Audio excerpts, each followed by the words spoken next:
Is already okay. There we And go. we're live. We are live. We're live. Did the video play? It's playing. I've got it here on the window to my left. Special producer Melissa hasn't screwed anything up yet. Well, not that they know of. So the video Well, intro you know, played because I didn't hear shit. Except for the fact that, on my screen you can see little black bars at the top because she didn't fit it to me. But I mean, it's whatever. It's okay. I fixed it. No one else saw it. It's fine. Okay, I didn't hear the audio. Does that mean that when we play the clips later, I won't hear the audio of that either? No, I tested those. This is the one I had to add in last minute. Okay. Yeah. Okay. That's what we got going on. Hi, Melissa, Sean. You all can follow her at IRL_tweener on Twitter. Also, you all can follow our friends at OMG Butter, who sponsored this show. Visit them, omg.com. Get your omega-3s, your omega-9s. I praise fish oil. It's my favorite supplement. And this is a good way to get some additional omega fatty acids. It's got CLA in it, which is known to fight cancer. It is widely praised within the fitness community. Our boy James Lynch even told me off the air on Saturday that he uses ghee and he's going to check it out. Watch our Holy Smokes MMA show or our UFC 225 wrap-up show, and you can get a promo code. But go follow them at OMG Butter. Let them know that you heard about them from us, even if you don't purchase something. OMG.com. Hot dog, it's time, Jimmy. I'm curious, Sean, how come the only promo code we have for that is the MMA, Fightful MMA promo We wanted code? to target our MMA audience. That's what I figured you were thinking. Okay. Yeah, that's Okay. what they wanted. Oh, that's So, what they wanted to do that. They wanted it. You know, the owner, I believe, if he's listening, I think he hit me up on LinkedIn. And if you're listening, sir, I apologize I haven't responded yet. I get like 25 messages a day on LinkedIn, and most of them are spam. You know, Sean, like, hey, do you want to try this service and this service kind of thing? So usually it takes me like a month to actually go through them because most of them are shit. Not that yours necessarily was, but I get a lot of shit, so I don't respond daily. Including spam, I've probably got 25 messages on LinkedIn in my entire life because Okay. I get the feeling I'm not as powerful on that platform as maybe you are. Well, it's that business. We actually do a lot of recruitment through LinkedIn. Nice. For new hires, yeah. But I get a lot of LinkedIn messages, and a lot of it is unnecessary messages. You know what I did today before I strolled into the media room here, Sean? What's that? I booked your Toronto trip. Ooh! I did. I'm excited. Guess what I'm going to do, Sean? Uh-oh. And this is a rarity, all right? This is a rarity. So you're coming in on a Tuesday. I'm putting you up at a nice little establishment Tuesday and Wednesday night. I picked a different hotel from last year because I want to give you variety. And so that's Tuesday and Wednesday. On the Friday night, I booked you in a hotel in Niagara Falls. Ooh. Falls View Suite, I'm told. Sweet. I'm going to have to look this up. What that means is you can see the falls from your window. That's a Falls View Suite. Oh, that's incredible. Yeah, so you got that on the Friday. Well, Thursday, no hotel because Thursday I decided after thinking about it long and hard and after talking to the wife, I'm going to have you at my house for the night. I'm moving in! Citizenship, here I come. Thursday night you're going to stay at my house and I'm going to barbecue. Ooh. Awesome. And let me tell you, Sean, nothing against the people in my office. Nobody here has been at my new house. I have. Okay, that's a little Technically. different. That's a little different. Melissa came by during the reno to pick up a TV. Otherwise, no one has been at my new house because I kind of like to keep a little bit of a barrier there. But I'm going to have you over Thursday night, you and your wife. Doing again. What? You're doing again. I see through it. Oh, you do? Aaron Hayden just pointed it out. You know what? Time to try to overwhelm me with kindness. I know what's going on. About You ever heard... 7 p.m. rolls around. You and your wife hit the bricks. Hi, Sean. You're on babysitting duty. Okay, do you honestly think that I would put my two children... No, I don't think you would. I was going to say, my two children that I love dearly in the hands of you? That sounds like a horrible idea. It's very unlikely. Well, you know what? We would have our Stupid People segment for the next week, wouldn't we? We'd have all 6 stories from one night. Would. Yeah, we probably would. No, but we're going to do that, man. So on the Thursday, I'll have you come in for the podcast, and then at the end of the podcast, your wife can come in, and then we'll head over to my house, and there you go. Very excited for that. Again, Yep. I thank you. My wife is very excited. We're going to try to hit up that Harry Potter bar, wherever the hell it Ventura is. told me about that. Yeah, she mentioned that. It's going to be terrible. I don't even know how to speak French. Unbelievable. And also, I will tell you this. because you might look at your itinerary when I have them send it to you, and you might think, man, I'm leaving Friday morning. I'm going from Toronto, Niagara Falls Friday morning, and I'm coming back Saturday afternoon. Like, that's not a lot of time. But as Melissa will tell you, you spend one full day in Niagara Falls, you're good. Oh, yeah. Yeah. Oh, yeah. Well, the thing is with our vacations, so my wife and I are going to North Carolina, just a beach. It's about an hour away from Myrtle Beach at the end of the month. My deal is 3 to 4 days. That's my vacation length. That's max length. I spent a week in freaking Tennessee in the mountains. I wanted to pull my hair out. Drove me nuts. It's just not my type of thing. And that, like you mentioned to me, well, if you come in the afternoon, your day is wasted. Oh, no, not mine. Not mine. Not after SummerSlam. My hours are going to be so screwed up after that. So I had to kind of look at that and adjust. And I'll be able to do the SmackDown post-show from Canada that night, likely from a hotel. So that's cool. I'm very excited to do that. Awesome. There you go. So that'll be fun. Let's move on. I want to start off by talking, of course, about CM Punk. Now, let me say this first. Now, I saw your post UFC 225 show a little bit with James, and I saw a little bit of your MMA podcast with Joe. So obviously, you've already long talked about this. I want to start by saying one thing. I saw CM Punk's interview with Ariel Helwani that he did last Wednesday. And anybody unfamiliar, Ariel Helwani is a renowned MMA journalist. He just went to ESPN, actually. And every year he would do a sit-down interview with Punk in Chicago. And in that interview, Punk said that before his first UFC fight with Mickey Gall, when he would envision the outcome of the fight, there were some scenarios in which he saw himself losing. Right? He admitted that. He said when he was envisioning the outcome of the second fight last Saturday against Mike Jackson at UFC 225, he said there was not one scenario in which he saw himself losing. He said that, right?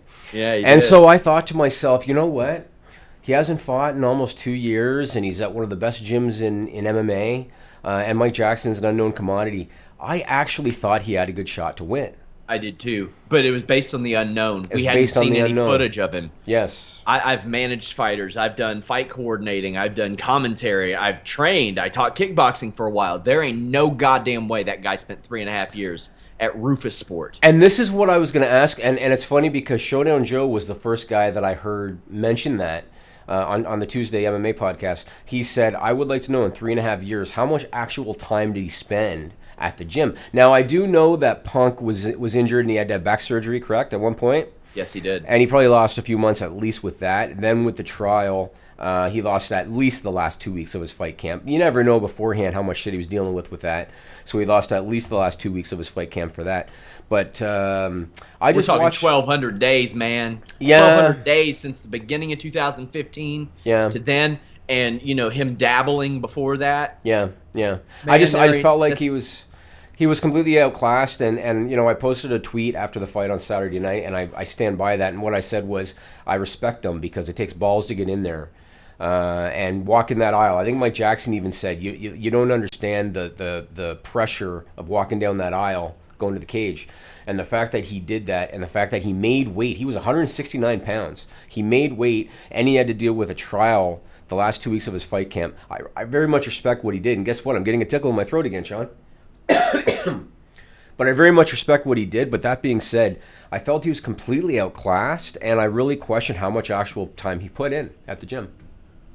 So oftentimes I call pro-ams. I call cards that have a couple pro fights on the top and the rest are amateur. With regularity, I am sitting at ringside and I see Rick Toms, one of the best ring announcers ever in my estimation. Doesn't get the praise he deserves. He'll look the fighter in their eyes as he's saying their name. And I can't count the number of times I've seen those people realize the gravity of the situation as that happened. They hear their name screamed by this awesome ring announcer, and they go, shit, this is about to happen. For Punk, I saw that happen in the middle of the first round. Did you really? That's when I saw it. Like, there was just, oh, my God. He had no answer. Like, he didn't know what to do. And he kept trying for the tape. You know what it reminded me of to a degree? Do you remember the third round of Cormier Jones 1?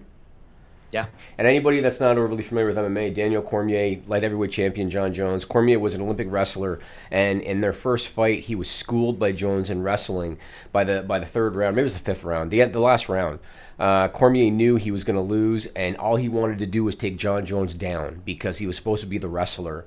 And he busted his ass, and he blew all his energy out just trying to take John Jones down, and finally he did it. That first round of that fight, I felt like all Punk wanted to do was take him down, and he tried over and over and over again. And when he finally did get him, he didn't know what to do when he got him down. He went for a lot of leg kicks, and so first thing, a couple of them landed, but he would do the old whirly bird that you never see in UFC. And slow too. You don't spin your body. You don't turn your back on an opponent. We saw that happen to a degree with Greg Hardy's opponent on Tuesday Night Contender Series. Got knocked out real proper as a result. You can see an old Eve Edwards knockout where he essentially did a spinning heel kick, Owen Hart style, and knocked a guy out that way. One of the most famous knockouts of all time. There were so many things from a technical aspect that I see cured within the first couple of months of MMA training that it's a little disturbing to me, and it's a little disheartening to me, because the thing is, I know he put the work, because I talked to a lot of people that he trained with who say that he puts in the work. But that is not 3.5 years of progress. That's not 1 year of progress. That's barely a few months of progress. Let me ask you this. Do you think that, okay, he started 3.5 years ago and he got hurt. Do you think that whenever he had to have breaks for injury or whatever reason, that he lost so much time that when he went back, it was almost like starting over? It could have been. Like, I don't know his... And the thing is, when you watch him training as a pro wrestler, it's never that impressive. Like, there are videos out there of him running drills and stuff, and it's not that impressive. To be honest, from an athletic standpoint, he's not that. From a performer standpoint, he sure as hell is, because he's an incredible performer. And his personality helped make up for some of those shortcomings. Can he do some athletic things? Sure. But, man, this was so bad. Was it so bad that I think it's offensive to MMA? No, I don't necessarily. They wanted to sell some pay-per-views, whatever. There are rumors that they sold 150,000. It's too early for that number to be out. Yeah, it's too early for that number to be out there. It might be right, but it's been 3 days. Yeah. So I mean, I'll admit, and you and I talked about this last week. So Sean and I were talking about, you know, the trial and how we were able to get the exclusive with Punk. Or okay, it wasn't an exclusive, but we got an interview with Punk afterwards. And I was telling Sean by Friday I was sick of Punk media, because at the UFC Media Day last Thursday, even though Robert Whittaker and Yoel Romero were the main event, everywhere you looked, all you saw was a CM Punk interview. Yeah. Everywhere. And it seems all anybody wanted to do was talk to CM Punk, and it was clear who the draw was of that show. So I expected a bigger number. I didn't expect the same as the first time, but I expected a bigger number. I'd expect when all is said and done, it's probably about 225, 250. That's what I'm expecting personally.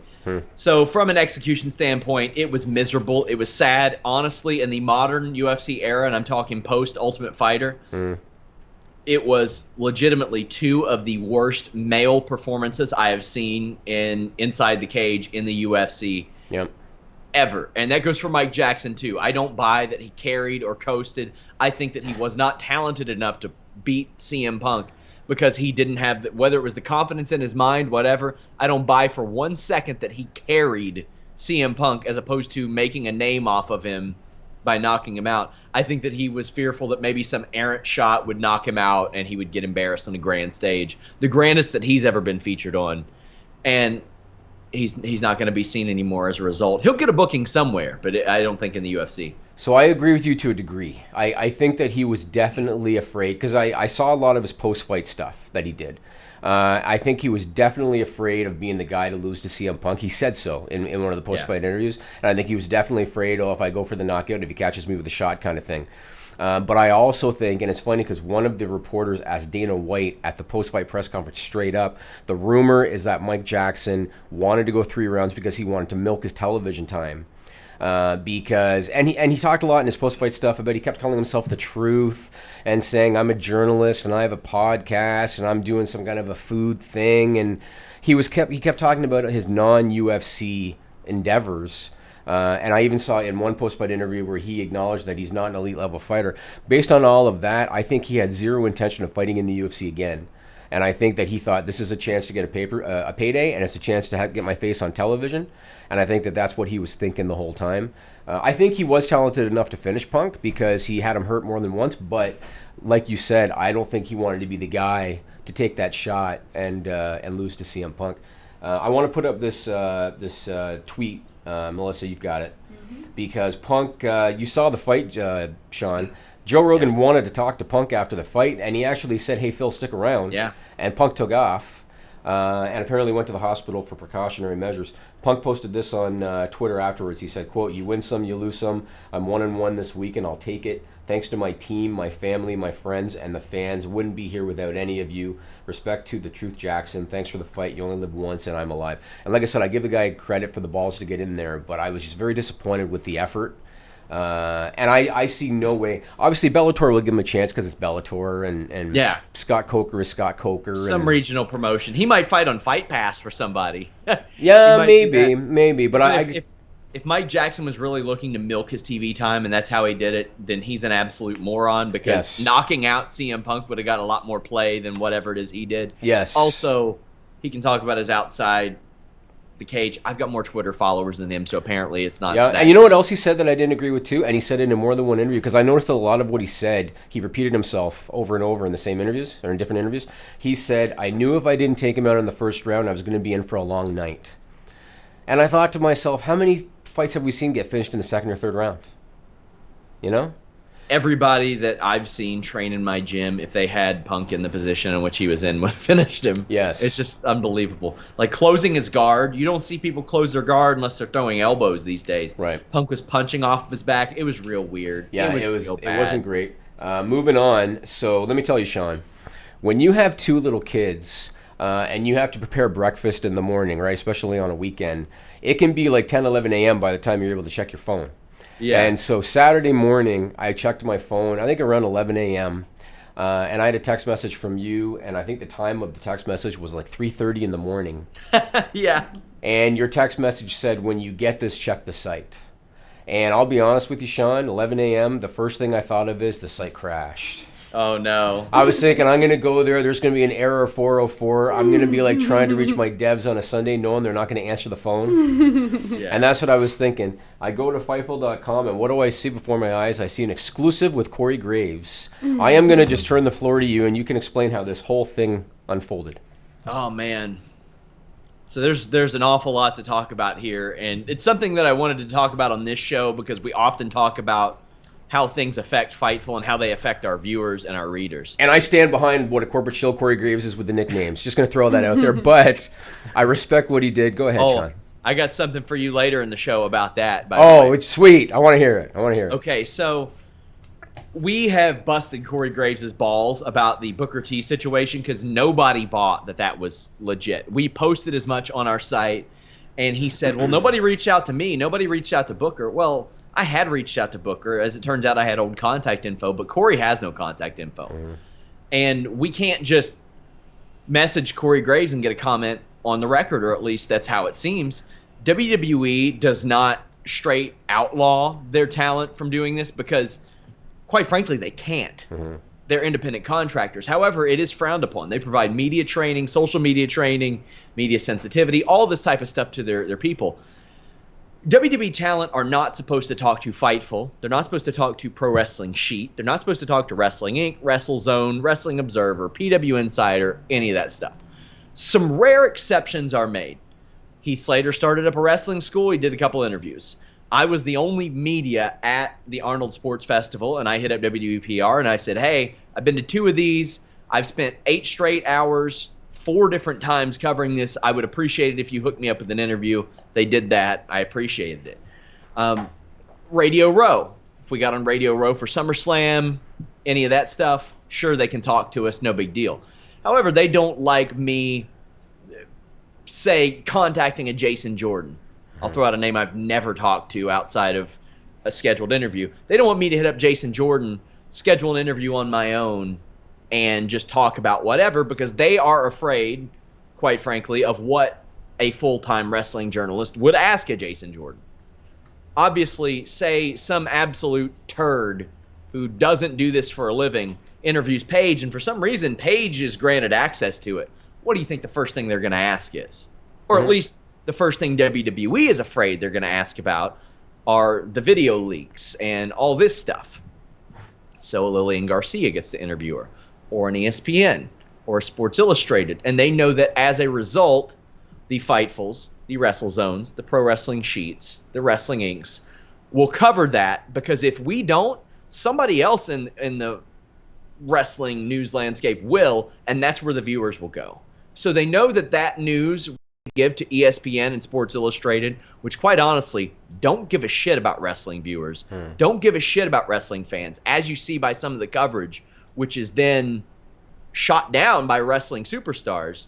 They know that that's going to get covered by people who cover it full time. So I messaged Corey Graves almost sarcastically on Twitter and said, like I do every time something like this comes up with him, hey, I'd really love to get your story on this. Contact me. And I did it twice. And then he tweeted me back, or he messaged me back, actually. He DM'd me and said, I'd love to give you my story. Did he know who you were? I have no clue if he knows who I am. Okay, before he hit you up, now. Okay. No idea. But I know that he sees my tweets because I got the blue check mark, and that makes essentially it's hard to hide those tweets unless you manually mute or block that person. So I know that to other verified people on Twitter, my messages get through a little bit easier. But he straight up DM'd me, and I was like, okay, you sure? Phone, Twitter, whatever. And he goes, we can do it via DM. Okay, that's golden for me because I don't have to transcribe it. Shit. Good. He was very eloquent. A lot of people thought that he was drunk or something because of the time of the night. I can tell you he wasn't. And if he was, he didn't regret it the next day because he messaged me and thanked me for being fair in the story and standing by my work. That's cool. He said that, quite frankly, CM Punk, ahead of his UFC fight, I think it was 203 in September 2016, Corey Graves had messaged him, and Punk let him know that he had no interest in being friends with him or anybody else still tied with WWE. Ahead of this, I had heard that Punk essentially gave people an ultimatum: either you leave WWE or you're not friends with me. Now, Punk says that he didn't ever hear of that ultimatum. However, it's very clear how that could be misconstrued based on what Corey told me, is that I don't have any interest in being friends with somebody who works for WWE. So you said Punk said he didn't hear the ultimatum. You mean Corey said he didn't hear Graves didn't hear the ultimatum. Okay. Sorry. So, yeah, he opened up on that, said that he doesn't like the fact that CM Punk portrays himself as this punk star, and took shots at the business that week. And when he said that, I thought, do you mean in testimony? Do you mean after? Because CM Punk told us at Fightful, I don't have to be forced to compete through concussions anymore. There was so much to that, and I was just like, whoa. When he said that, he was not afraid of WWE legal by saying that. And they won't dare come after Punk for saying that, because that opens themselves up to discovery and a whole batch of testifying that they don't want. Yeah. They do not want so many people involved in these other lawsuits being called in to testify on behalf before their concussion protocol was installed. So, yeah, I expected maybe some punishment. I don't know about outright punishment, because if WWE were to punish a court for talking to us, that opens themselves up to another set of stuff, especially if wrestlers try to unionize or associate or anything like that. But yeah, all they would do is, next thing you know, Jerry Lawler's on Raw instead.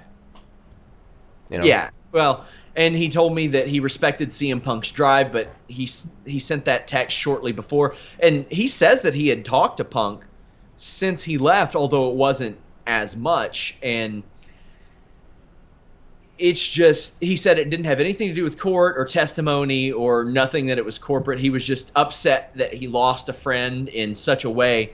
Now, you know, I'm not going to act like I agree or disagree with the way that Corey Graves went about this. I was just very shocked that a wrestling website of any kind, much less ours, were the ones that got that type of response. Now, I was on a media call with Triple H today, and I thought that whether or not I got the invite on that call was going to be a pretty good indication of if WWE was super pissed or not. Got the invitation, didn't get a question in. But Triple H I don't think it's a secret how he feels. Mm-hmm. He holds these calls for wrestling media, in particularly. He knows there are people like me, like Ryan Satin, like Justin LaBar, who make their career off of covering pro wrestling and want to push the journalism aspect the right way. Aggregation is a necessary evil in this line of work, unfortunately. But I think that if they opened up their talent to people like me, people like Ryan, they would get a smarter kind of coverage. They would get a better kind of coverage, because I've mentioned this before. If WWE comes to Lexington, they're not going to ask me to interview Sasha Banks. They're going to ask WLEX, and WLEX is going to cut that same fucking thing you always see. Wow, Sasha, look at your arms. They're really nice. What do you eat? Yeah. I bet your schedule's really crazy, right? And that's what they want. And they hope that we'll aggregate that. But the thing is, the websites have they get a short mention for that stuff now. They're not getting full, robust articles. I interviewed Shane Taylor this week for Ring of Honor. We're going to get 3 articles out of that. We're going to get a segment on Listing Your Boy eventually. We're going to get a video on it. More people will see it than if he had went to WLEX, because that's the way that wrestling fans consume their news. I don't hear a lot of people saying, man, I'm refreshing on ESPN.com to see what's new in the wrestling world these days. That just doesn't happen. So I think a change will come eventually, but I think that change is a big part of Triple H too. Mm-hmm. Oh yeah, for sure. And we've talked about it before. I got a few questions about this Corey thing. So the first thing is, did you ask him whether he thinks that Punk didn't want to befriend anybody in WWE because he was worried about repercussions because of the pending lawsuit at the time?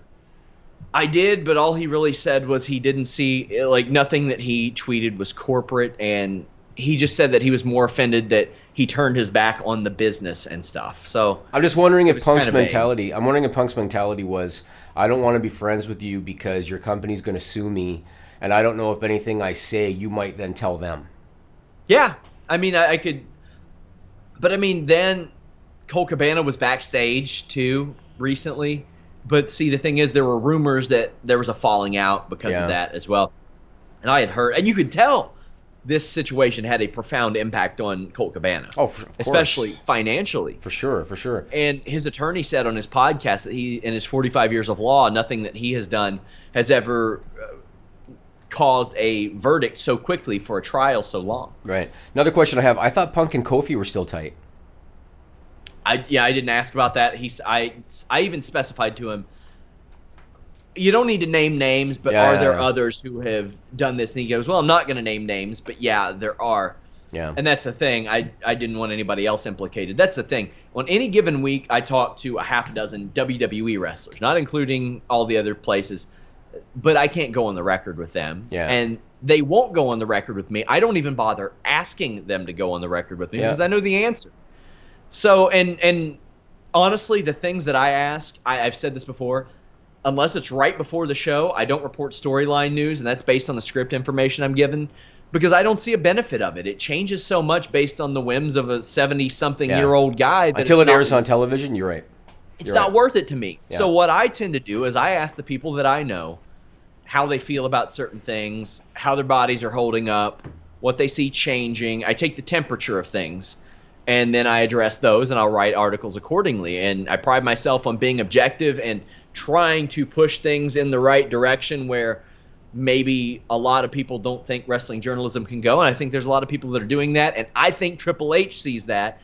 I hope Corey Graves sees that. And I hope he helps encourage that as well, because I think that we covered it pretty goddamn fairly. Let me ask you this question, and we've talked about this before with Corey Graves, especially after the Greatest Royal Rumble when he, made a couple of tweets that were kind of politically motivated a little bit.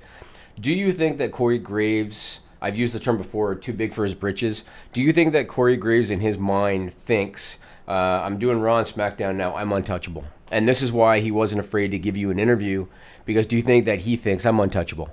So it's funny you said that, because the vibe that I got from him was completely the opposite, because I thought that too, and he just kind of was like, I'm in a weird spot where I'm not talent, but nobody actually pays attention. So okay, because I always have looked at it like sometimes these guys do get a little bit too cocky, and WWE's very quick to squash that, and that's why I look at a guy like Corey Graves, and I think he's doing a pretty good job outside of his 100 nicknames a show. Otherwise, I think he does a decent job. But they would not think twice about cutting him loose if and that's why I was kind of curious if that was his mindset, that I'm on both shows and I'm in a power position. We discussed WWE PR because that's the thing. In order to even have any type of connections, to get on these calls, to maybe get credentialed, to get on Radio Row, you have to maintain a pretty positive relationship with WWE PR. And I have spoken on this show about my ups and downs with those, and I even told Corey about that. And he named the guy that I interact with, who I actually like. But he said, yeah, he's a good dude. He's got to look out for the talent. But, I mean, I can tell the difference. I can tell, I talk to one guy mainly that I have a good relationship with in that department. But when WWE really wants to get something out there, I hear from another guy, and I get that press release. That's how I can tell they really want something out there. But like I said, I think it is shifting in the right direction because while the mainstream media coverage is nice, you also have Dolph Ziggler, Rey Mysterio, and Nia Jax back-to-back-to-back weeks going out there and squashing things reported by these entities, the Sports Illustrateds of the world, who have the name, have the reach, but what good is the reach if what you're reporting isn't good? You know what I mean? It gives everything a black eye, especially when the people that they are feeding interviews to, a direct line, report things that aren't correct. Right. So, it's going to be if this policy becomes more relaxed, I think that wrestling media as a whole will improve. I think WWE creatively will improve. Just put mandates on it. Say, hey, we would like you to stick to something like this. Don't stray from it. And the respectable media will follow those guidelines and still find a way to get good content. And the ones who aren't, you weed them out. The TakeOver press conference works like that, right? Absolutely. And there's never any issues on that. I mean, New Japan's going to hold, I think, anywhere between 3 to 5 media calls with talent or with wrestling media, and those go great. The Impact ones, maybe not so smooth, but they're not the most organized. But that's because they're using a free call-in service. That's why. Yes, they are. But here's the hoping that this helps. Maybe if it's a minor blip on the radio, it might not mean a damn thing come Friday, for all I know. But Triple H is doing a post-fight press conference from NXT. I inquired to see if we could get credentialed there and send our Chicago rep. And if not, I think they're doing actually a conference call after the show. So I'm going to try to hop on there after the post-show. Cool. Well, good on you on getting that story, man. Once again, I expected the worst when he said go to the site. Positive surprise. Good for you. Yeah, that was a wild night. The UFC show started early and ended late. Yeah. And usually my post shows when I go solo are about 30 to 40 minutes. Yep. But I had James Lynch on there with me this week. So we went the full hour, and then I got the messages, and I was like, well, staying up. I also got messages from one Bruce Prichard, who I interviewed recently, but we've had it on the back burner for a while for segments because we've had so much shit, Jimmy. Take a listen. Melissa, cue it up.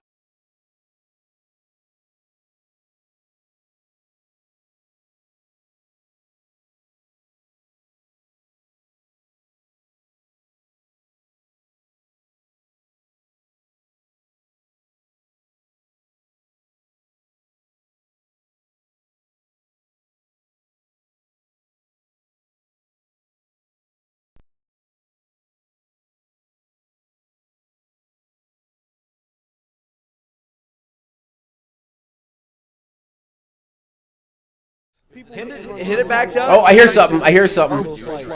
What's going on? It's us. There's two playing at once. There Woo!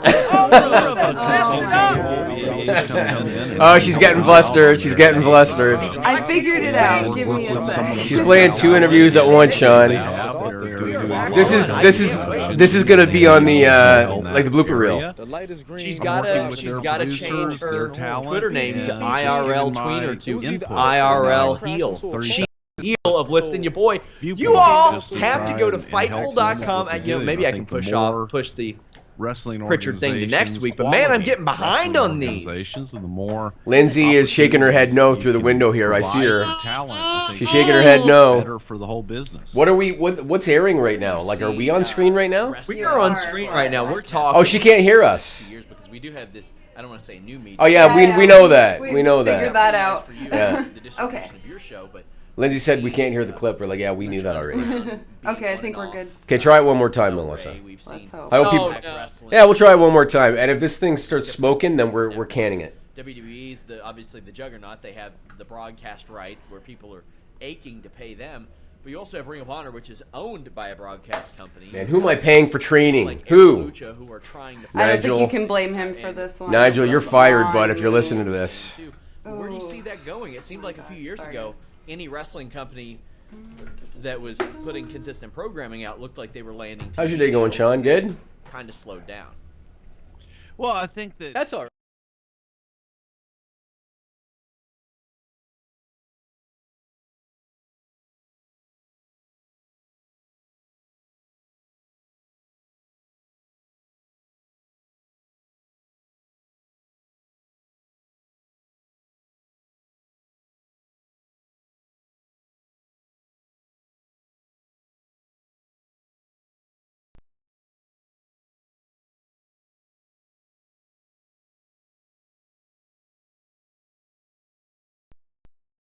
People hit and run people all the time, you see what I'm saying? So it's like, it just happened to be an unfortunate... Yeah, I did, because you were fucking around with your shower curtain. ...situation where I was driving... You know?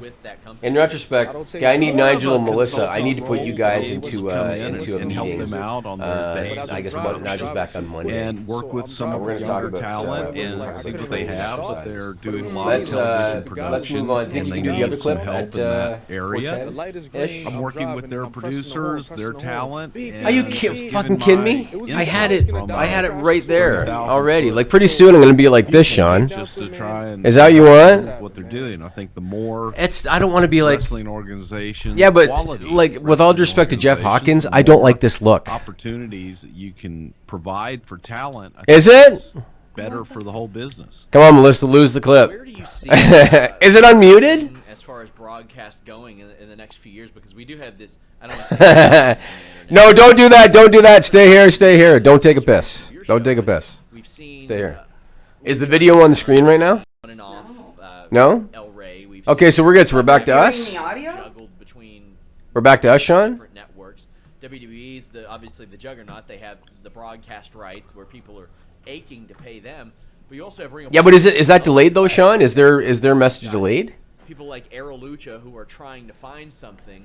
Is the message delayed? MLW, which is kind of new to the game. Too. Okay. But where do you see that going? They can't hear you? Years ago, any wrestling company I got a warning for that was feedback putting and consistent programming out looked like they were landing TV deals. Okay, do we have to end the Listen to Your Boy for this week? No, oh my god. Well, I think that TV is not Nigel. going to be the end-all, be-all for... If Nigel's listening, you fucked up somewhere along the way with your training, bud. We're gonna have to have a sit down next week. Product available No. on as many platforms as the way people consume. I think today. And Melissa's gonna have a consume stroke. Their entire life on that little box in their hand. That they, Yeah, I don't even know what's going on right now. Like, are we? It's amazing to me when you walk through. We went. All to I can dinner see is her hand in the last mouse because, like, I and then can't. at She's this, out of my view, so I mall, don't see the hand in the mouse. mall, But and there's a I'm lot of just movement. Sitting outside with a glass of wine, looking at all. Is he people calling? Is he? walking around and kids and just a lot of people in this outdoor mall. No, we're gonna leave this in Every here. one of them were on their phone God. doing something. Yeah. All right, we're getting Nigel on the line, watching everyone. something, listening Nigel's to calling in something, now? texting someone. There was very little. Yeah, delete the clip interaction. or something, So what Melissa. if you Delete have it. a way to reach your audience, and you have to Boy, reach this is them interesting. how This they is, want to be reached. How did this happen? How did they get to this Everybody's point? That's If they a want real to sit good down and watch question. TV, great, you need it. If they are living by their phone, then you got to figure out a way for them I to think stop what they're proper doing and watch preparation your did not product. occur. So I think shorter snippets is going to be kind of a way to go. I don't even know, do we have dead air right now, or is it, like what we do? And They're still hearing interviews? people say, "Oh, well, you guys do a 3-hour podcast. Did you? You can hear me over the Why video. do you do that?" Videos are It was gone. an accident. What video We is just, it? we just kept talking, and Conrad kept digging, and I Yeah, and they kept can't hear you, Sean. They can't hear you. It ended up being 3 hours Yeah. at first. You know, we were given all the. You think we should wrap the show up for Don't go this more week? Than an hour. No. You got it. Your podcast is guest driven. I've never had a guest. Are they? Can they see the video, or can they? The audience ate it up because I'm loud because you told me to change the mic. That's why I'm loud. They could listen to all week. Maybe they didn't sit down and listen to it for 3 hours, although a lot do. But they would listen to it 30 minutes on their way to work, 30 minutes on their way home. And so this, you know what's fun about this is that I can then pretend to repeat what you really didn't say. But you have. Where are you going? The trick for any promoter, Prichard. any product is going to be how do you reach your audience? The clips are like deleted; they're not even there anymore. And as long as you can figure that out, and you call can Nigel. deliver constant product and constant content, man, you'll be ahead of the game. Well, I just honestly, I think that you probably should have done this like 3 weeks ago and had him mirror you, like watch you. I think we have Nigel on the line. Yeah. Hello. And he hung up. Wonderful. We might need to end the show. I apologize, people. I apologize for this. Sean is coming back from a urination effort. I just said that you said how much you love the city of Toronto and how much you're looking forward to coming here. And that's about it. I said nothing but positive stuff.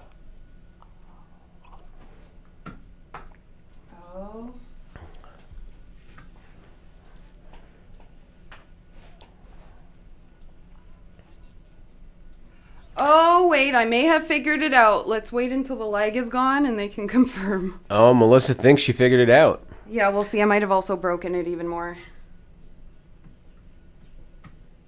Since they can't hear Sean right now. Yeah. So Sean right now just said that anybody listening to the show still is a moron, and I'm defending them, saying, no, you're not. You guys are sweethearts. They probably are. Don't listen to Sean. They probably are. Legitimately, you're not even saying some shit I'm not saying. If you are watching this show right now, you are just a glutton for punishment. Yeah, I need to know how this happened. It worked. You were wrong, Sean. What happened? Wait. At what fucking point was I wrong? Because me and you are about to have the Jimmy Van, Sean Ross Sapp fight right now. And what worked? What worked? Are you about to tell me, Melissa, that Mike Awesome had a contract? Is that what comes up next? I got a feedback warning, and it said it automatically turned off audio. Uh-huh. And I was trying to figure out how to undo that. Is it undone? It is undone. Can people hear Sean now? I think so. Sean, we got our stupid people segment done for the week. We are not doing stupid people. We're not doing any transitions. Oh, we are absolutely doing stupid people because I have. But what we're going to do is we're not going to do the video. We'll just stay here. God. Yeah, we'll stay here. God. Yeah, we won't do the video. God. I'm getting fired today, aren't I? Well, I'm going to need to sit down with you and Nigel because I just can't have you produce again until you guys. I can produce when Nigel is gone. You're not producing. Why? I produce every week on Holy Smokes. That's cool. You keep doing that. Actually, I wanted to ask you this question. Actually, I noticed that you produce Holy Smokes because I see like the split screen and the pretty graphics. How come you don't produce the post-Raw show or the post-SmackDown show? Because the way that Google is set up, you can only set up one show like that at a time. And for the Raw SmackDown shows, it's better for our SEO if 2 days ahead of time I have it set up, Raw, live, full show review, yada, yada, SmackDown, all that stuff. That way, when people look for that stuff, we are higher up on the Google rankings as a result. Also, there's no benefit. I mean, Google does all the cutting and switching, and we don't run videos during those. But for things in which, like the conference call, I have to use Wirecast for that. But yeah, but don't people like the split screen because they can see reactions of both of you at the same time? I mean, I guess, but... Now, can you only set up one at a time because that's, for some reason, the only tier we're on for Wirecast, or is that all Wirecast can do? That's all YouTube and Google. Oh, it's all the... Okay. Yes. So, like, where are we now? Are we still on the show? Like, are we still doing this, or... Yeah, we still exist. We are on air right now. Can people hear you? Yes. Yeah. They can hear you? Should we move on? Keep in mind, Melissa had the balls after that to come in and say, "See, I was right, Sean. You were wrong." About what? I will never stop saying that. What? So should we move on? Yes. Mike didn't have a contract. Waffles are better than pancakes. It is contract tampering, and MELISA can't produce. Come on. Technically, it was contract tampering. Technically. Come on. Legally, WWE wouldn't care, but technically it was. I hope I am presented with a championship belt just featuring the country of Canada, because I feel like that's what I think they exist. No, I've seen one like that before. Yeah. Lance Storm made a couple, but I think he used stickers. Yeah. Back in the day. Yeah. I think that you can purchase like a Canadian heavyweight championship. How did we not lose viewers? A couple months ago, you mentioned that if I got concept art for a Fightful championship, you would have it made. Yeah. And I'm still trying to get that made up. Still trying to find something. We'll consider it. Yeah, we'll consider it. Should we move on to the next topic? Like, do you want to move on? Yeah, I guess. How about, should we go to Stupid People now, because then that'll kind of break things up, and then we can go back to wrestling news? Yes. You want to do that? Let's do that. So, and don't do the Stupid People video, Melissa. All right, guys. Okay, we're gonna stay right here this week. This is what this reminds me of? This reminds me of when WWE lost power, and they were all in a studio for 3 hours.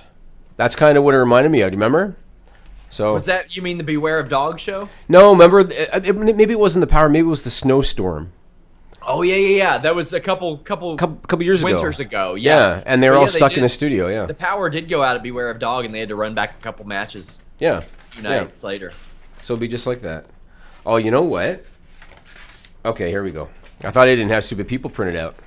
Oh boy. Are you going to be able to put up the video? I had a video to go with one of these. God, don't do anything. Don't hit the go button for any reason, please. All right, it's gonna kind of. Let me try to add it once. No, please don't. Okay, it's gonna make it not as funny, but I guess this is how it's got to be for today. So, Stupid People News, TrevorStrong.org. Thank you for the usage of the stupid song. Didn't even hear. What's that? That we didn't even hear. Yeah, you're right. Why did I even say it this week? You're right. Why did I even say it? So this first one. This is a stupid song. It just goes on and on. Thank you, Sean Ross Sapp, for this beautiful rendition.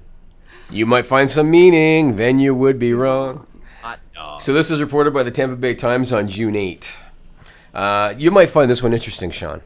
Okay. For about a 1-year period, from February 2016 until March of 2017, the state of Florida didn't do any national background checks on tens of thousands of applications for concealed weapons permits, which meant that they potentially allowed people with criminal records or a history of mental illness to carry firearms in public.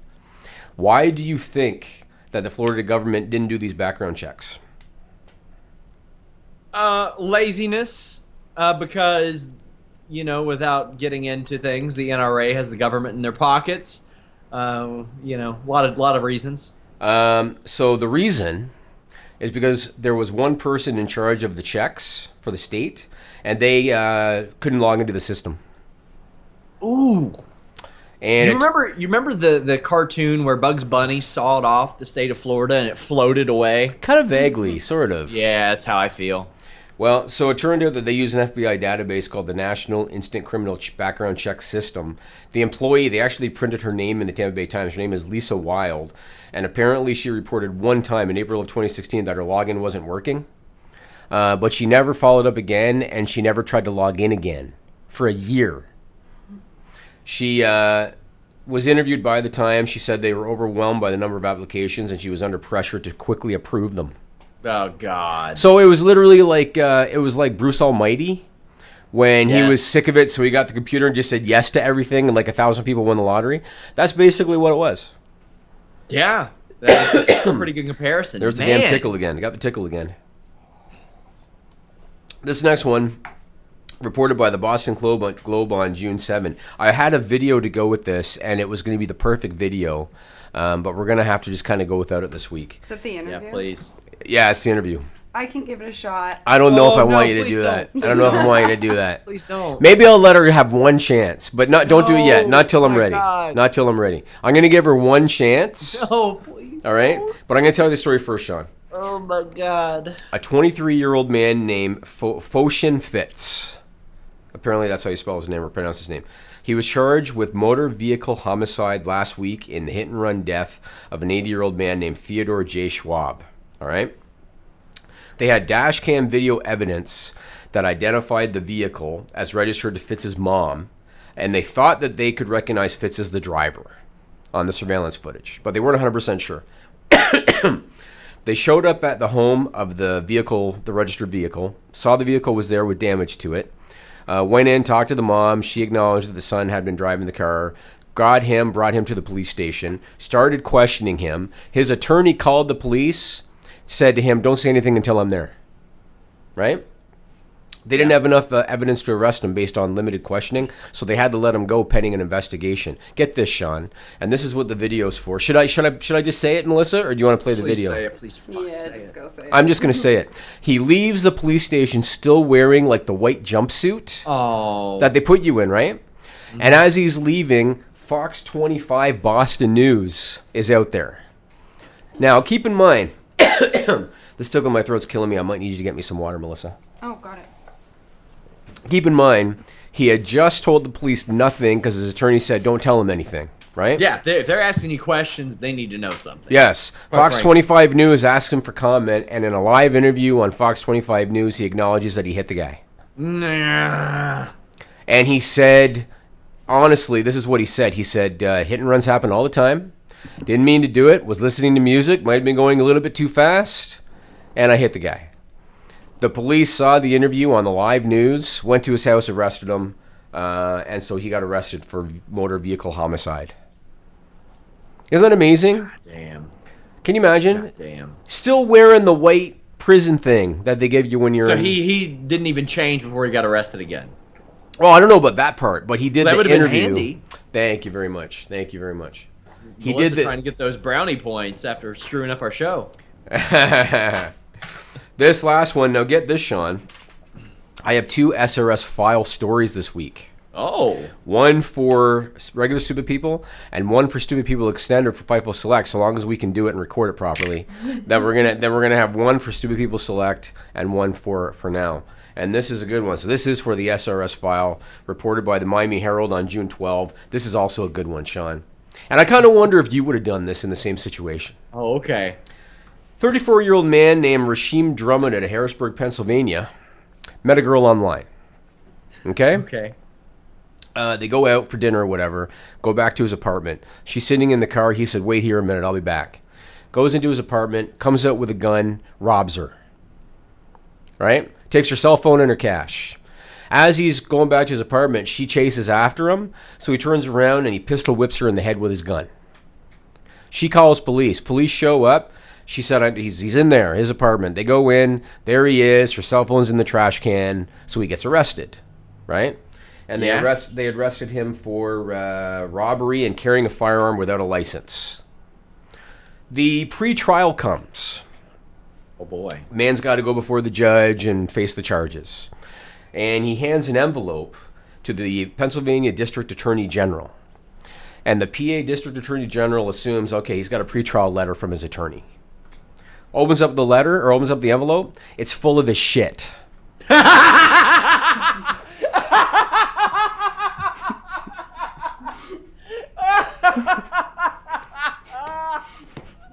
What happened to him? This is the best part, Sean. This is the best part. Apparently in the state of Pennsylvania, I wonder if you knew this. In the state of Pennsylvania, it's illegal for an inmate, and he was technically an inmate because he was arrested, pending trial. It's illegal for an inmate to cause or attempt to cause another individual to come into contact with bodily fluids or feces. Oh, God. That means that he was convicted of not only robbery and carrying a firearm without a license, but he was also convicted on charges for aggravated harassment by a prisoner. Wow. Yep. They got him. Mm-hmm. They got him. It's a good thing they didn't send it to Matt Riddle, who's close, because he is the shit-eating wild man of professional wrestling. Well, there you go. That's what happened. So, since we're so far off the mark today, because it's already 4 o'clock, and I've got like a lot of wrestling stuff left, I'm going to try... We don't have an interview segment. Yeah, but we're not going to play that interview segment, so I guess we're going to save 5 minutes. Okay. So let's talk now, because I'm going to have to condense things a little bit. Let's talk about New Japan Dominion. Yeah. So... I had a tweet from Chris Jericho. I don't think I want you to put it up anymore, Melissa. We'll just kind of keep it here. But it wasn't a tweet. It was a picture of Jericho's look at New Japan Dominion. I can put it up. It's just audio I'm having issues with. Okay, so you can put up the picture? Yeah. Okay, put up the picture. Put up the picture. This is Chris Jericho at New Japan Dominion for anybody that didn't see the show. And I wanted to give him credit because he continues to find ways to reinvent himself over and over and over again. That was the look that he used at that show. He had the little hat going, and he had the paint over and below the eyes and the lipstick and all that kind of stuff. So Jericho defeated Tetsuya Naito for the IWGP Intercontinental title. My first question for you, Sean, was it a no DQ match? The Jericho Naito thing? They don't do a lot of DQs there. They don't. For better or for worse. They just don't do a lot of DQs anyway. But wasn't Omega Jericho technically no DQ? Like it was a no DQ match? I think so. Because when I saw that match, and I understand what you're saying about they don't do a lot of DQs, I didn't like the finish. Really? Because Jericho blatantly shoved the referee, like threw him down. Then he low-blowed Naito. Then he hit the code breaker. Then the referee that he just shoved down counted the pin. And I just watched that thinking, if it was a no DQ match, fine. Otherwise, I thought it was a little bit weak. They just don't disqualify people for like really ever anything. Yeah. It's a spirited competition. I loved the match. I loved Omega Okada too. It's listed as going an hour and 4 minutes, but it was really closer to an hour and 9 minutes, hour and 10 minutes because they had 2 minute breaks in between. That was a hell of a way to spend I think I woke up early Saturday and started to watch it. That was a good way to spend my Saturday mornings. I watched those two matches first, and that was fun. So I saw Okada Omega this morning. I watched most of it. And I got to say, and we've talked about it before, Omega he's something else. Omega. Yes, he is. And I know that there have been comparisons between him and Jericho, not just because they're from Winnipeg, but because of his style and all that. But watching the fight with Okada, to me, he reminded me more of a Shawn Michaels because they started off the match. For anybody that hasn't seen the match, they started it off with scientific wrestling because they wanted to show that mutual respect. And then it picked up after that. Omega never looked out of place. Didn't matter if he was doing mat wrestling, scientific wrestling. Didn't matter if he was doing dives to the floor. Didn't matter if he was doing a slugfest. He never looked out of place doing anything that he did. Everything looked crisp. He's really fast. Yes, he is. He does things so quickly. I have this tickle in my throat. Good God, Jimmy. It's been weeks. I can't get rid of it, man. Meanwhile, you're telling me, oh my gosh, if you're in chronic pain, you've got a cough, you're going to die randomly one day. Go get checked out. Hey, buddy, that costs a lot of money here. Yeah, but it's a tickle, and that's what makes me cough. Tickle cancer. Hope you don't have it. Is that what it is? Tickle cancer? I hope not. Okay. But anyway, I thought the match was a really good match. It was fast, hard-hitting, lots of aerial moves. A couple of times they did a spot where it looked like Omega was going to kill himself. They did a tombstone on the apron. There was one spot where Omega was standing on the apron and Okada gave him a drop kick, and he went flying off. And they only have those little thin metal barriers at ringside. Volume is way low. Really? I haven't changed anything. No shit, but you put up the tweet, didn't you? When you muted Sean, did you turn it up high enough afterwards? Pretty sure. Give me a sec. This is going to go down as one of the greatest episodes of the show. Can you imagine if there's anybody new to the show because they heard the Corey Graves interview? They'll never watch it again. They'll never watch it again. And we are doing good numbers right now. Right, probably because of the Corey Graves show, potentially. And now they're going to come and never do. Melissa, or Nigel, we're having words on Monday, Nigel, with Melissa. We're having a meeting. Bam. Melissa, you're going to have to learn. We're going to fight. Yep. That's probably for the best because I can't get rid of this tickle in my throat anyway. Let me ask you this question, Sean. I'm gonna. They can hear me just fine. It's. They can't hear me? Who knows? I can't see the chat, so you have to ask people like who you having trouble with on the volume. Turn up the snare in my headphones. I need more snare. I can hear me just fine. I can hear you just fine. Yeah. I can hear me just fine on the replay, but they're saying that both are low. And now people are saying SRS low, Jimmy is okay. This is a botch. So Sean, you need to sit right against the microphone, man. I'm convinced they're trolling us. Sit right against them. Yeah, they might be just fucking with us. No, Sean. they're not. They could not coordinate a troll that well. I know my viewers. Oh, you think so? All due respect. What are you saying about your viewers, Sean? I'm saying that they're not such dickheads that they would coordinate a troll. I am putting. You never know. This could be a great opportunity for them. You know what? I'm going to take advantage of this time, Sean, because this is a complete fuckery of a show. So I'm going to take advantage of this time, and I'm going to ask you a question, and I want the people in the chat to answer. So when I was unpacking at my new house, I came across stuff that's been packed for so long that I forgot I had it. One of the things that I came across was a whole bunch of unopened WWF DVDs. Yeah. So back when I had my old site, jimmyvan.com, the Canadian distributor, and I don't remember who they were anymore, but the Canadian distributor used to send me the DVD every month. Lindsay's looking in the window again. What? Lindsay run in. Just come on in, Lindsay. Yeah, I know. We're all reading the chat. I know. It's when you put up that image, that's when his audio went way down. Yeah. Wow. My audio went way down? It sounds like he stepped away from the mic. Him? Really? Him. Everyone's saying it's Sean. No, both of them are very low, but his was super clear before. And then when you came back, it was... Are you on a delay? Oh, yeah, I am clearly on a delay. Huh? I'm on a delay, that's why I Oh, okay. So the audio's down for everybody? All right. You know what? Let's just get a cameo. Come here, Melvin. Like, at least we can do this. At the very least, you all can see my cat for once. Oh, this is. I see him. Is that the one that doesn't have a tail? Yeah, it is. Okay, I see. I thought you don't allow them in there. How do you get in there? Well, earlier when Melissa. Oh, when you went to take a piss. For everyone, I left. I urinated. As I say, because I have manners, Jimmy. I actually said while you were gone, Sean is about to attempt a urination. I think that's what I said. So what I'm going to do for this podcast... Is my audio back up? I will likely isolate just the Corey Graves thing and put it out there and put the non-fucked up edition of Listen Your Boy out there. Mm-hmm. This will be a YouTube exclusive. Our audio version of this show will be like a half hour this week. Yeah, really? I definitely want to keep this up. We're going to keep this up for sure. Oh, look at that. Oh, he's meowing, Sean. He's not happy. No. Why are you he's not. He's not happy, man. He's not happy. Oh, really? Yeah, it doesn't look it.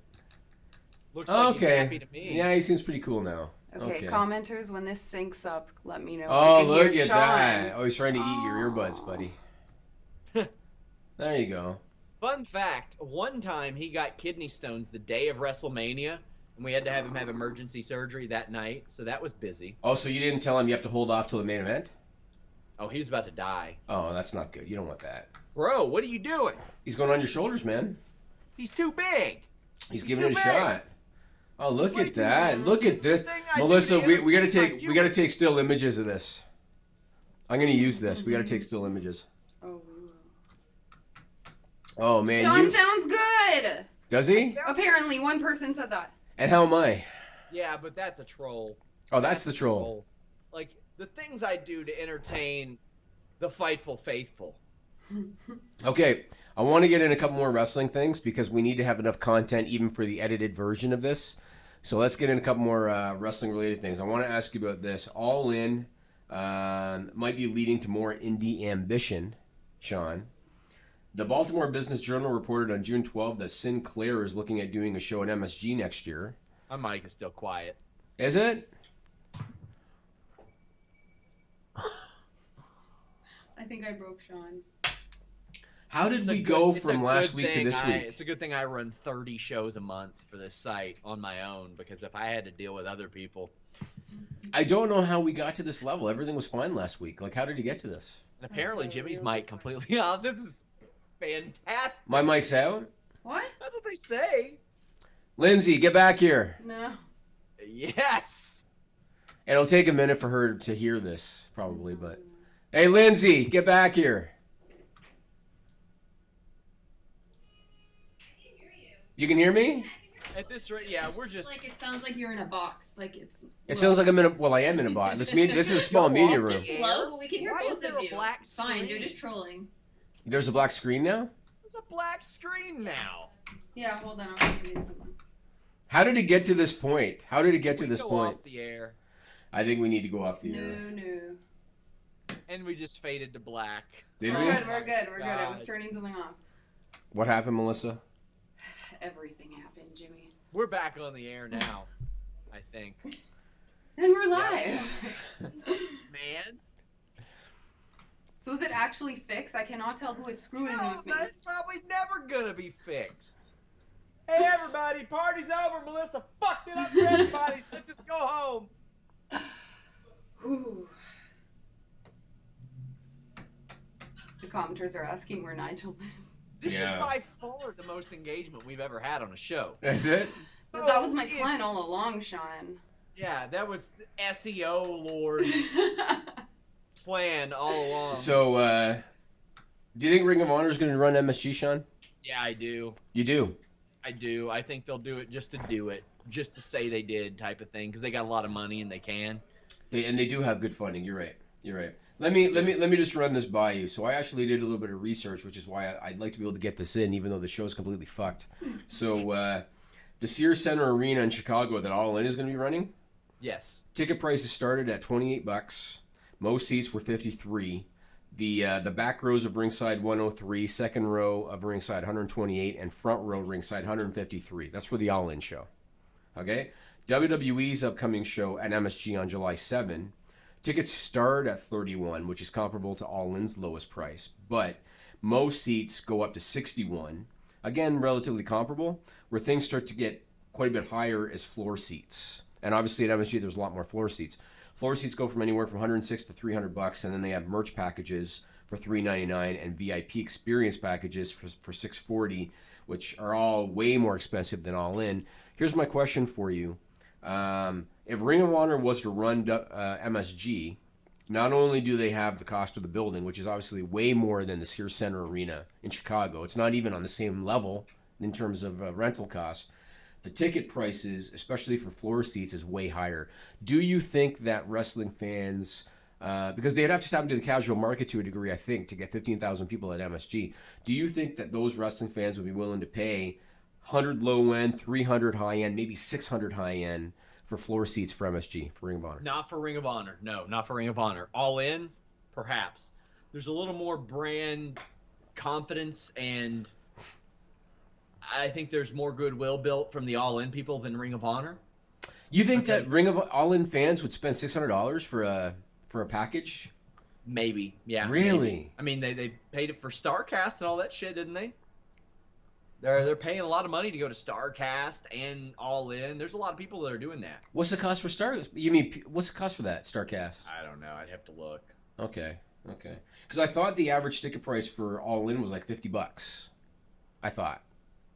Yeah, the All In tickets were very reasonable. Yeah, very, very reasonable. But the average wasn't the average like $50?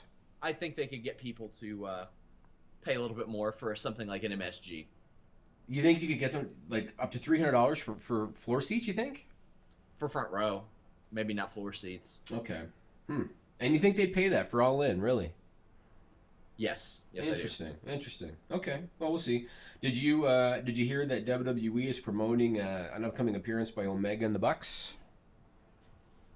Yeah, tomorrow actually. Tomorrow. And the funny thing is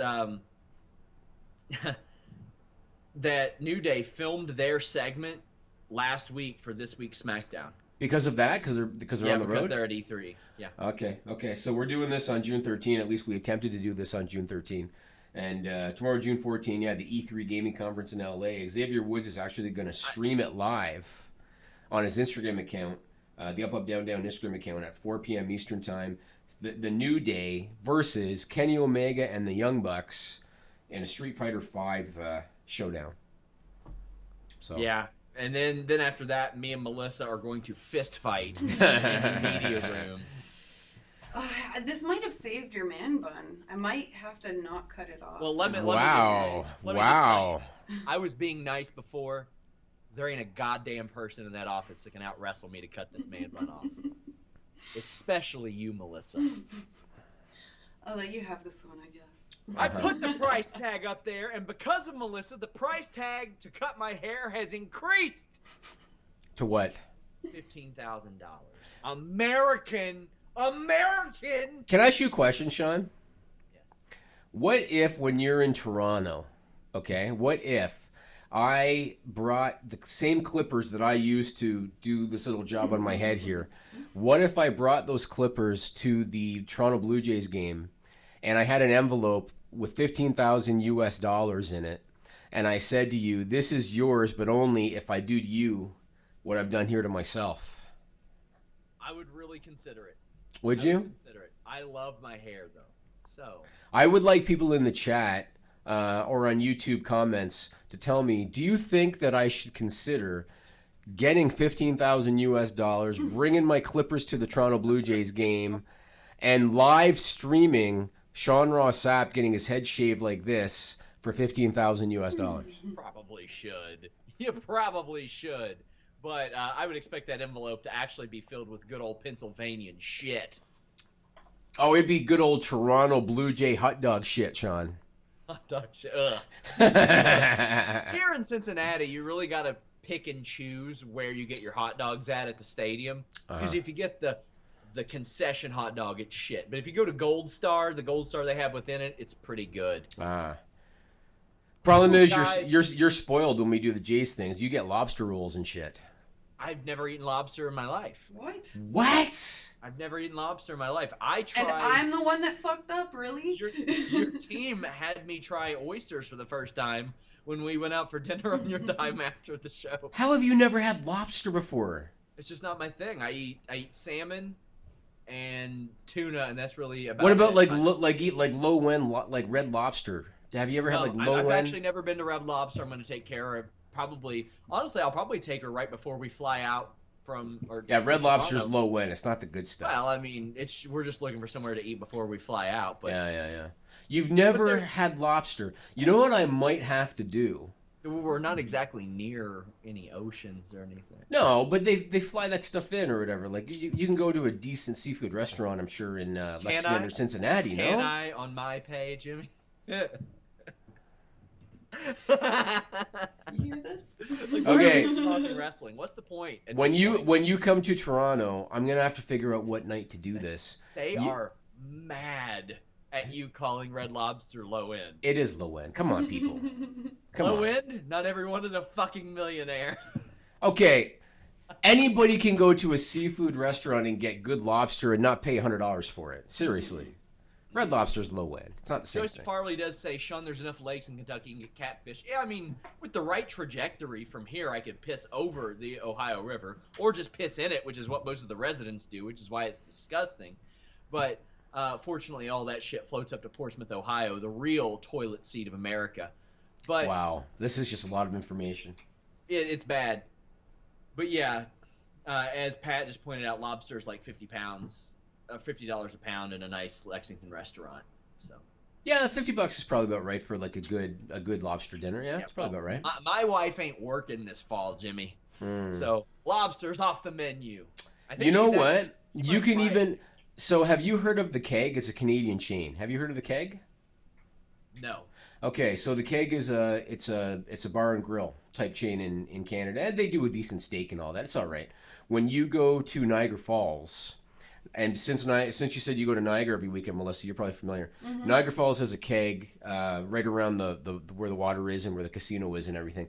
It's not the greatest Keg because it's a very high volume touristy Keg, but they have surf and turf on the menu. Surf and turf is lobster and steak. And when you and your wife go to Niagara Falls on, I believe, the Friday night, I am hooking you up with dinner at the Keg, and you're having lobster, my friend. Ooh. Okay, I'll try it. Now, again, it's not the greatest, but it's better than Red Lobster. Mm-hmm. Pat says lobsters are water bugs. I believe it. Pat's going to take in an Aerolucha event soon in Nashville. Good. I want you to ask for Jason Brown and tell him, where's my fucking mask? And we need to talk to Jason Brown and say, hey, hook one of the owners. I mean, Pat's a member of Fightful. He's an owner. Right. Hook him up with an interview. Are you kidding? At the very least, we should be in a booking meeting. Yeah. At the very least. I would love to see Pat book that. That would be great. Actually, yeah, you should. Not be bad. You should. I want to ask a couple more wrestling-related things since this is supposed to be a wrestling podcast. We haven't lost any viewers. Prior to my meeting with Nigel and Melissa on Monday. So I want to ask, you were suggesting that the Natalya thing could be a ruse with the injury because they iced the wrong knee. Or when they showed the clip from last week, it was the wrong knee that was iced versus taped, right? And I want Melissa to attempt to put up this photo. This is the Natalya photo. Oh, this is a risky one. Is this the bandage? Yes. Got it. Yeah. All right. So I agree with you, Sean. I think whether it was accidental or not, I think the Natalya injury is bullshit. Like, I think it's storyline. I have never... Is the image up? It is up, yeah. So this was from Raw on Monday. And have you ever, Sean, seen a talent put the tape over their tights? Have you seen that? No, it's pointless. Yes, it's pointless. So they had her... Not only did they have her put the tape over her tights, she probably ruined those tights. Probably, yeah. Right? And so when I saw the tape around the tights, and then when you pointed out that last week she was icing the other knee, I saw that and I thought to myself, at Money in the Bank, Ronda Rousey's going to beat Nia Jax for the women's title. And if she doesn't, they're really fucking up because she's going in the UFC Hall of Fame. You got to take advantage of this publicity. Ronda Rousey's going to beat Nia Jax for the women's title. Natalya is going to be the surprise winner of Money in the Bank. And Natalya then is going to turn on Ronda Rousey. The knee injury is going to be bullshit, and she's going to attempt to cash in. She's not going to win, but she's going to attempt to cash in and go for that title, and that's my expectation. I think that's a hell of a way to build Ronda Rousey, have her beat Nia Jax, and then have her beat Natalya. And not only that, but it's good training for her because Natalya's great at that, right? Yes. Even though I'm not crazy about Natalya as a character, and I'm a little bit tired of her, and she's 37, and get rid of the cat ears and all that. But she's a perfect training partner, and it's a great story because from the time that Ronda came in, they've been telling the story about how they're friends and stuff. So, and I also think that what they'll do if Natalya does win Money in the Bank, she's not going to turn immediately. She's going to, in a friendly way, suggest kind of thing. But then she will absolutely turn on her. So, be fun. So could even be SummerSlam. That could be SummerSlam. People are suggesting I have Nigel and Melissa on the Members Only podcast to explain all this. I did have Nigel on the Members Only podcast. I have Alex Andreessen on there this month. Maybe when I'm in Toronto, I can swing by the office and film a Members Only podcast and have them explain themselves.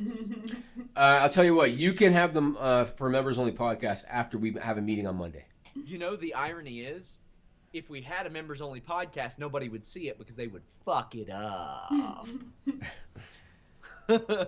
I feel like we're gonna stress Melissa out to the point that she's gonna have a heart attack. Yeah, that's just my natural state of being, though. I don't think she'll understand the entertainment aspect of this. She'll think that she's gonna go home and she'll probably start training for a fight, thinking I was serious. I think that if she trains, she'd give you a go. She might. She could be a tough chick. I see it on her face. Remember the guy from King of the Ring? What do you think she weighs? That guy, the NFL guy that they had. Everybody, what do you think that guy weighs? So, I guess we'll talk about Money in the Bank. Let's just do the winners real quick, Sean. Let's just do real quick. So, Styles, Nakamura. Agreed. Nia Jax, Ronda Rousey. We're so far, Sean. You and me so far. Daniel Bryan, Big Cass. I'm so sick of the height references, Sean. Me too. I'm so sick of it. I saw the thing, on SmackDown. He said I was at the fair doing an appearance, and I stole the, you must be this tall. I am so sick of them booking an entire program around the fact that he's 7 feet tall and Daniel Bryan isn't. I'm so tired of it. Did he get cotton candy when he was there? Well, apparently he's got his money and left. Did he watch the Demolition Derby there? Do they still do that? They sure as hell do here. It's practically a holiday here. All right, but I agree. I think Big Cass, Roman, Jinder, seriously. Roman. I would love to see Jinder win just to surprise everybody. Seth Rollins, Elias. I think so too. And I pitched this on the Raw and SmackDown show. I don't think they'll do it, but I legitimately think Elias should break Honky Tonk Man's record, and I think that would be almost poetic if he did. I think that if they would actually give him a shot as a babyface, he'd be bigger than he is. If they would give him a shot. I think he'd be huge. And the thing about him is you can really extend that run because he does not have to wrestle to have a pay-per-view moment. That's right. He's gotten so good. I definitely think he's going to win. And I think with Rollins, there's been a lot of speculation that he's going to be Brock's next challenger. And SummerSlam is potentially the target. And you got to get the IC title off him if they're going to go in that direction. So I think Elias is going to win. Carmella, Asuka. I don't know how you could. I mean, I think Asuka will win. I'm not convinced Carmella will lose the title. Yes. But man, I don't think you can have Carmella pin Asuka clean. If you do, you are cashing out on a sure thing to cash in on something, hoping that it is. Yeah. They won't do it clean. Now, there's speculation that they're going to have Ellsworth do a surprise run-in. I can see that. I can see them doing that. He's in China. Is he? Yeah, even said he's in China. He posted the picture. For what? Of a wrestling event. They booked him in China? Good for him. Good for him. Yeah. Well, that's what he says, at least. There's a website of it, too. All right. I mean, Ronda Rousey was where before what show was that she was on the Royal Rumble? If Ellsworth gets that treatment. You know what I'm saying? All right. Well, if he's back in the U.S. by Sunday, I could see him doing a run-in. So, Bobby Lashley, Sami Zayn. Lashley. Yeah, please end it. Bludgeon Brothers, Gallows, Anderson. Bludgeon Brothers, although I love Anderson, Gallows' baby faces. Doesn't it feel like a lot of these matches, the outcome is pretty obvious? Yep. Feels like it, right? It's how crappy and uncreative some of this stuff has been. The men's Money in the Bank. Oh, God, I think Bobby Roode's going to win. Bobby Roode. Yeah, I think he needs it the most, and that's what they do. So I think Kevin Owens, because I think it'd be more entertaining with Kevin Owens. Imagine him, the teases he would do with that thing. Yeah, like he'd be really good. I want New Day to win it and then freebird it for 6 to 8 months and just have some funny TV out of it. And then maybe eventually it leads. If you want to lead to a fracture, then one of them becoming selfish would be a nice way to do it. However, I would love them freebirding it. So. Right. Yeah, that's possible. And then we talked about the women's one. I think Natalya. Who do you think? I think Natalya or Sasha Banks. Okay. Yeah, I've changed my prediction on that every day this week, so who knows? Oh, yeah? Okay. Now, I know NXT TakeOver is on Saturday, and I'm a little behind, admittedly, on watching NXT on a weekly basis, but I got to say, I'm very much looking forward to Ricochet, Velveteen Dream. Really looking forward to that one. Oh, me too. I can't wait for that. That'll be a good matchup. For it. I think Ricochet's going to win. Oh, he's got to. He's got to win. Velveteen Dream doesn't get hurt by a loss at all. He's great. I heard Ricochet was injured. No, he's not. He tweaked his shoulder a little bit. He's fine. They kept him out for precautionary reasons. So he's all right. Yeah, he's fine. I was going to talk about your favorite wrestler and rapper, Real One, Enzo Amore. Well, because I had heard that he was booked for a wrestling show on Friday, August 17 in Jamaica, New York, but now apparently that's not true.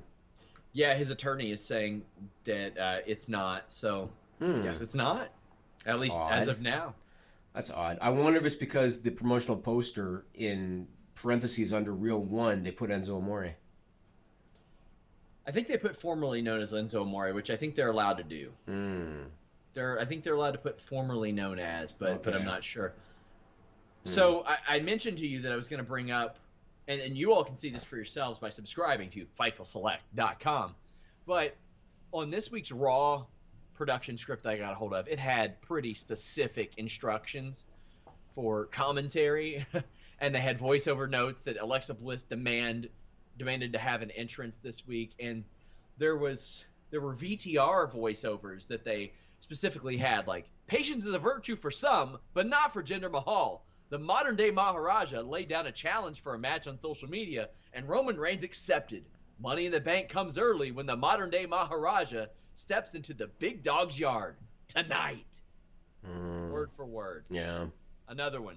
What started as a friendly challenge has escalated in attention and intensity. Nia Jax and Ronda Rousey come face-to-face just days prior to one of the biggest matches in the history of the WWE Raw Women's Championship tonight. I better not do that too good. I might get a call. But, yeah, those are completely fed. I couldn't help but notice last week on Raw when it was Nia and Natalya, and Nia won, and then Nia's making like she wants to help Natalya. Ronda runs in. Ronda does a big stare down with Nia, tells Nia to back off, and then they announce at the end of the show, next week, Ronda Rousey and Nia Jax, they're going to be in the ring together, face to face. And I thought to myself, they just did that an hour ago. An hour ago, they were in the ring face to face. You know what I mean? Like, there is a lot of sloppiness like that, but there was some good stuff on TV this week too. But there is still some creative sloppiness. I just want to say shout out to our boys at OMG Butter who sent me a picture of OMG with Niagara Falls in the background. A shot that they took. It's fantastic. I love that. So I'll ask you one more thing. MMA Mania reported on June 11 that the UFC is actively working, that's a quote, actively working on putting together Brock Lesnar versus Jon Jones in December. When is Brock supposed to re-enter the USADA pool ahead of a fight? Like 6-7 months. Meaning, and has he re-entered that we know of? No, he has not. Now, is it possible he has and it just hasn't become public yet? The only way that it would have, and it hasn't been public yet, is if he entered and hasn't been tested. If he were tested this week, it wouldn't be in there. It's updated a week after their test. Okay. Like you get that info. Okay. And obviously somebody would have reported on it by now. Oh, yeah. I check that thing every 2 days. Okay. So that means that he is not probably going to be ready for December then. Correct. And a lot of people say, oh, well, they can make an exception for him like they did last time. No, that's not what happened. Brock Lesnar was out of the UFC before USADA came in. Mm-hmm. They can't hold him contractually to something like that he never agreed to. Mm-hmm. However, since he came back, he did agree to it. If a Chuck Liddell were to come back, they would also not be able to hold him contractually. He never left the pool. There was no pool for him to enter. Yeah. So yeah. Now, there's also the Jon Jones thing where it's not even for certain yet that he's not going to get banned for a couple years. Correct. I mean, it's been a year almost now, but he might face another full year. He might face another couple years. He might face a couple years. It's hard to say what they'll do. Yeah. Okay. So does that mean that this is just pure bullshit? Yeah, I think so. All right. I mean, Jon Jones is talking it up. Yeah. Now, if the fight were to happen, and we've talked about it before, if the fight were to happen, I think it'd be a bad day at the office for Brock Lesnar. So here's my question for you. Before the Brock Lesnar-Mark Hunt fight, my belief was Vince McMahon agreed to it because he doesn't know shit about MMA, and he probably saw Mark Hunt's stats, and probably saw his height and his age, and probably saw a picture of him, and probably saw his win-loss record, and probably thought, this is an easy one, right? Do you think that they would allow Brock Lesnar to fight Jon Jones thinking, oh, he's a light heavyweight, oh, this will be good for Brock? Or do you think that they'd be wise enough to think, once your contract is done, do whatever you want, but while you're under contract, no fucking way are you taking that fight? I don't think he's going to have to worry about it. I think from my indications, I've not been given any reason to believe he's under contract after August. But what I'm saying is I don't think if I'm Vince McMahon, I want to do business with Brock Lesnar after that fight because Brock's probably going to get slaughtered. Probably. Yeah, he's probably going to get his ass kicked real bad. Honestly. Yeah, and so there goes his mystique in wrestling after that. Well, a lot of people said that after he lost 2 fights in a row, too. I guess, but to me... I just don't think he's not as useful now as he was in 2012 anyway. No, he's not, but I also look at it like this. I think the diver tick... Because you got to understand, a lot of wrestling fans are only casual MMA fans. They're not knowledgeable MMA fans. A lot of them don't know a lot at all about MMA.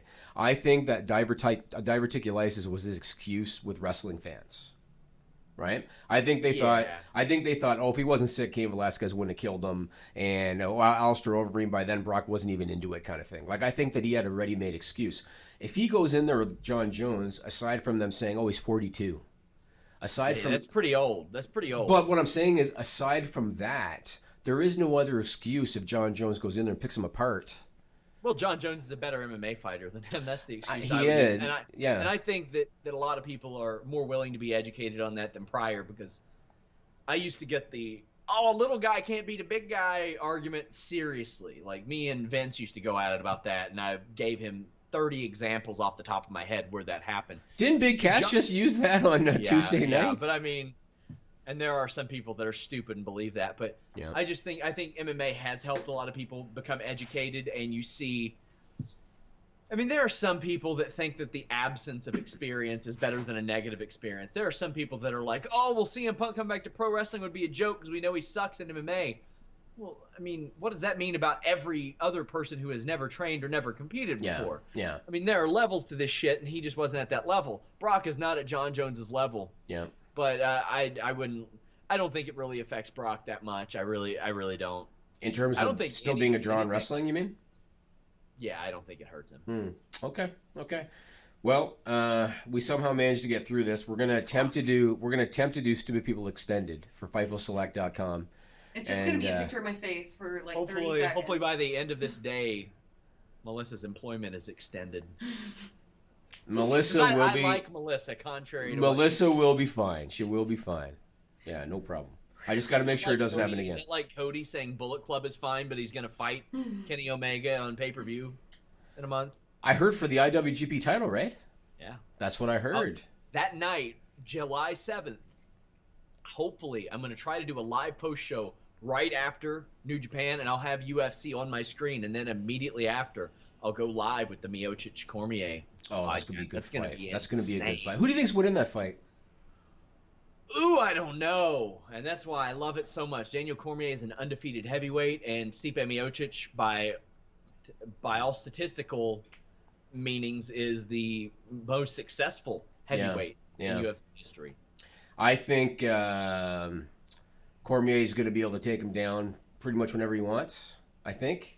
But Miocic is good on the ground. He's decent. He's a fantastic wrestler. He's an exceptional wrestler, and that's what I'm excited to see negated. Also, Curtis Blades won this weekend. We have an interview with him coming to Fightful this week. He's next in line if he can beat Volkov. He is also a top-level wrestler, so he's probably next in line if he beats Volkov. So you got some real interesting matchups there. But my cat's trying to crawl on my lap. So let's end this show. Jimmy Van 74 at Sean Ross Sapp. Check out our boys at omg.com and at omgbutter on Twitter. My God. We weathered this storm. We drowned along the way. Yeah, you're going to have to do some editing later on. But I want to keep this version up somewhere. It'll be up there. Oh, the video's staying as is. Yeah. I'll edit the audio. Okay. I'll chop up a piece of the video. There you go. Melissa, any parting words? I'm going to give you the final word. I think I've done enough for today, Sean. We're out.